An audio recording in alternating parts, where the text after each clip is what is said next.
With only a few days in Amsterdam, I hit the streets to explore the city.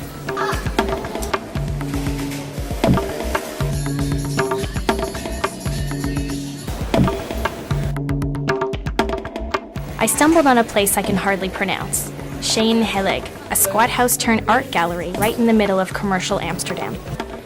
That's where I met Femke, a student activist and squatter.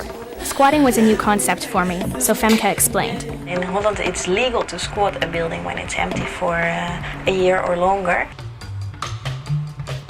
It all starts with seeing a building and finding out whether it has been empty for a year or longer.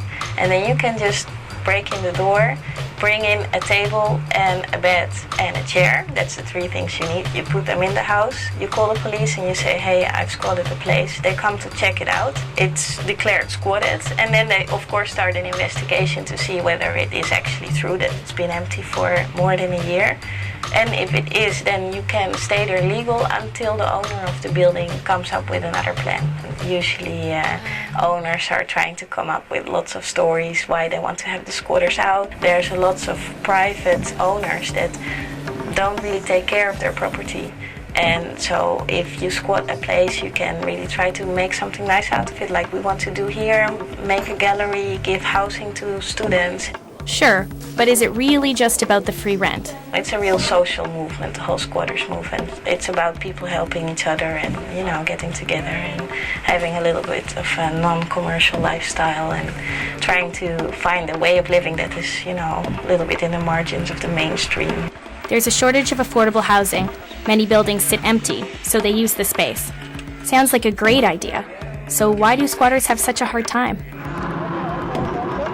In the 80s, it used to be a really harsh movement, anarchistic people with black clothes. That's the idea people still have about squatters. It's kind of difficult to fight the prejudices sometimes. Last summer, squatters found something new to fight.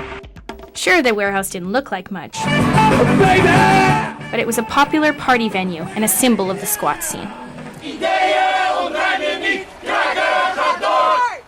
That is, until a dozen squatters were evicted with only 24 hours notice. The government wanted us to come up with all these fire safety regulations. We had lots of talks about it with the government, trying to, make deals, and we were really trying to be cooperative with them. But still, the mayor decided to clear the building. I arrived in Amsterdam 3 weeks after the eviction, and people were still talking about it, so I had to check it out. First, they want to take out all the walls in this space, and then secondly, they want to remove all the personal items. There's bicycle wheels and old bottles and keyboards and furniture and all kinds of junk. And I'm just kind of walking around in like this heap of garbage, trying to get a feel for what the place used to be like. Squatters like Flores question the real reason for the eviction. The eviction of Africa is also really a sign of the less tolerant way of thinking from the politicians, not only in Amsterdam but in the whole country. It's also about money, because it's the whole area is a place where new buildings are arising. The ground prices are very high, and they can have a lot of money from it.